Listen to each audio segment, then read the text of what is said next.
병원에 가면 EMR, EHR, PHR 이런 말들 들어보셨죠? 이게 다 뭘까 좀 헷갈리잖아요. 오늘은 이 알쏭달쏭한 용어들의 비밀을 속 시원하게 풀어보려고 합니다.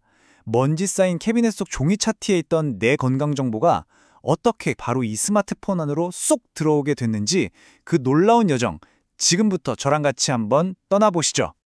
아마 다들 한 번쯤은 겪어보셨을 거예요. 이 병원에서 검사받은 기록을 저쪽 병원에 가져가려면 서류를 잔뜩 떼어가야 했던 경험이요. 내 건강 정보 정말 소중한 내 자산인데 왜 이렇게 병원마다 뚝뚝 끊어져 있었을까요? 바로 이 답답함, 이 정보의 단절을 해결하려는 노력에서부터 모든 기술 발전이 시작된 거라고 할 수 있습니다. 자, 그래서 오늘 우리가 함께 따라가 볼 길입니다. 먼저 종이에서 픽셀로 넘어온 이야기부터 시작해서 병원 안에서만 쓰이던 EMR, 그리고 병원들을 연결해준 EHR, 마침내 우리 손 안에 들어온 PHR까지. 그리고 이 데이터들이 어떻게 더 나은 의료를 만드는지 그 미래까지 쭉 훑어볼게요. 자, 그럼 첫 번째 이야기부터 시작해 볼까요? 모든 것에는 역사가 있잖아요. 지금의 디지털 기록을 제대로 이해하려면 우리가 어디서부터 시작했는지 돌아볼 필요가 있습니다. 그 여정은 생각보다 꽤 오래전으로, 수십 년 전으로 거슬러 올라가요. 이 흐름을 보면 정말 흥미로운데요. 보세요. 1980년대에 처음 병원에 들어온 컴퓨터는 사실 그냥 행정 업무나 돈 계산하는 똑똑한 계산기 정도였어요. 그런데 90년대에 들어서면서 OCS, 즉 처방 전달 시스템이라는 게 나오면서 분위기가 확 바뀝니다. 의사의 처방이 디지털로 전달되기 시작한 거죠.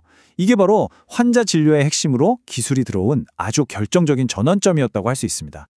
자, 그럼 이 흐름을 타고 나타난 첫 번째 주인공이죠. 바로 전자의무 기록, EMR에 대해서 본격적으로 이야기해 볼게요. EMR, 이게 대체 뭘까요? 아주 간단하게 생각하면 돼요. 그냥 특정 병원 하나만을 위한 디지털 파일 캐비넷이라고 보시면 됩니다. 그러니까 내가 A병원에 가면 그 병원만의 EMR 시스템에 내 기록이 착착 쌓이는 거죠. 그런데 여기서 아주 결정적인 한계가 딱 드러납니다. 물론 종이 차트보다는 100배, 1000배 나았죠. 하지만 결국 이 EMR은 환자 정보를 그 병원 안에만 가둬두는 일종의 디지털 섬 또는 사일로였던 거예요. A병원의 기록은 절대로 A병원 밖으로 나갈 수가 없었다는 거죠. 답답하죠? 물론 병원들이 하루아침에 짠 하고 디지털로 변신하는 건 아니에요. 보통 이런 단계를 차근차근 밟아가는데요. 보세요. 처음엔 모든 게 종이인 0단계에서 시작하죠. 그러다가 간호기록 같은 핵심적인 것들이 디지털화되는 3단계를 거치고요. 그리고 마침내 모든 게 종이 한 장 없이 데이터로만 움직이는 최고 레벨 7단계까지 도달하게 되는 겁니다. 정말 대단한 여정이죠. 자, EMR이 정말 훌륭한 첫걸음이었던 건 맞아요. 하지만 생각해보세요. 환자 한 명을 치료하는 건 한 병원 한 의사만 하는 게 아니잖아요. 여러 병원과 의사가 협력하는 말 그대로 팀플레이란 말이죠. 그런데 정보가 병원마다 갇혀 있으면 제대로 된 팀플레이가 될까요? 안 되겠죠. 그래서 이 병원과 저 병원의 점들을 연결해줄 새로운 주인공이 필요했습니다. 바로 여기서 EHR이 등장하는 겁니다. 드디어 그 답답했던 디지털 사일로의 벽을 허무는 기술이 등장합니다. 바로 EHR, 전자건강기록입니다. 이제는 달라요. 환자 한 명을 둘러싼 모든 의료진, 그러니까 동네 의원, 전문 병원, 검사실의 정보가 하나로 쫙 모이는 거예요. 덕분에 환자의 건강 상태에 대한 훨씬 더 완전하고 입체적인 그림을 그릴 수 있게 된 거죠. 이게 바로 EHR이 가진 진짜 힘입니다. 상상해보세요. 제가 동네 병원에서 진료받은 기록을 나중에 찾아간 대학병원 전문의가 바로 자기 컴퓨터에서 열어볼 수 있는 거예요. 아니면 만약에 제가 응급실에 실려갔을 때 의사가 제 차트를 딱 열자마자 제가 어떤 약에 알레르기가 있는지, 무슨 약을 먹고 있는지 바로 알 수 있게 되는 거죠.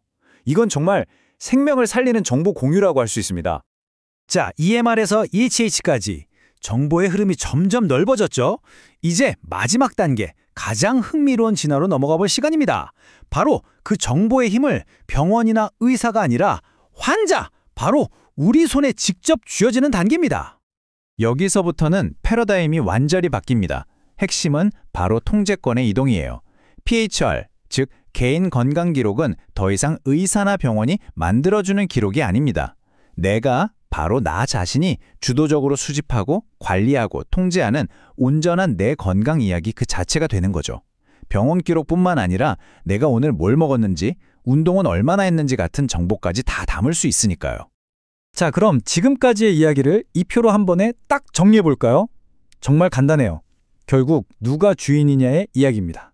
처음에는 한 병원이 주인이었던 EMR, 그 다음엔 여러 병원이 함께 공유하는 EHR, 그리고 마침내 환자 개인이 온전한 주인이 되는 PHR로 이렇게 기록의 주인이 점점 우리에게로 가까워진 거죠. 좋아요. EMR, EHR, PHR을 거치면서 어마어마한 건강 데이터가 쌓였습니다. 자, 그럼 이제 가장 중요한 질문이 남았죠. So what? 그래서 이걸로 뭘 할 수 있는데 이 데이터를 가지고 어떻게 우리 의료를 더 안전하고 더 효과적으로 만들 수 있을까요? 의료 현장의 최전선, 정말 바쁘게 뛰어다니는 간호사분들을 한번 떠올려 볼게요. 예전 같았으면 이 환자 차트 뒤적이고 저기 전화해서 확인하고 정말 정신 없었을 거예요. 하지만 이제는 간호정보 시스템이라는 디지털 도구 상자가 딱 생긴 겁니다. 의사의 처방부터 환자 상태 기록, 인수인계까지 모든 게 이 안에서 해결돼요. 말 그대로 간호 업무에 똑똑한 지휘본부가 생긴 셈이죠. 그리고 이런 시스템이 가져온 가장 큰 선물 중 하나는 바로 안전입니다. 특히 약을 투여할 때요. 5가지 원칙이라는 게 있거든요. 정확한 환자에게 정확한 약을 정확한 용량으로, 정확한 경로로, 정확한 시간에. 이걸 사람이 일일이 확인하려면 실수가 나올 수 있잖아요. 그런데 이제는 환자 팔찌의 바코드랑 약봉투의 바코드를 삑 하고 찍기만 하면 시스템이 알아서 확인해 주는 겁니다. 이런 기술 덕분에 위험한 투약 오류가 정말 극적으로 줄어들었어요. 자, 여기서 한 단계 더 나아가면 데이터 웨어하우스라는 개념이 나옵니다. 이건 뭘까요?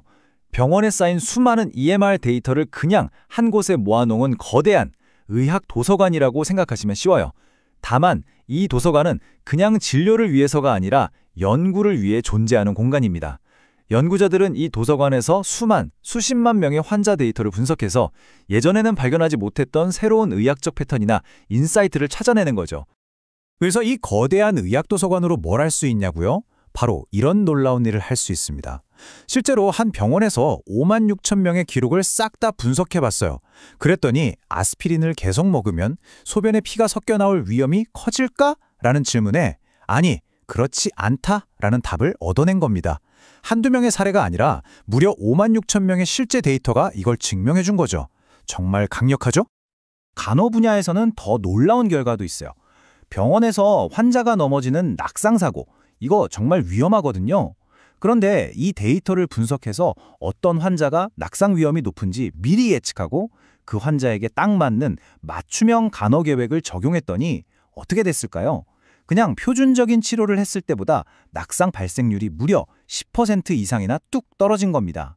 데이터가 사람을 살리는 순간이죠.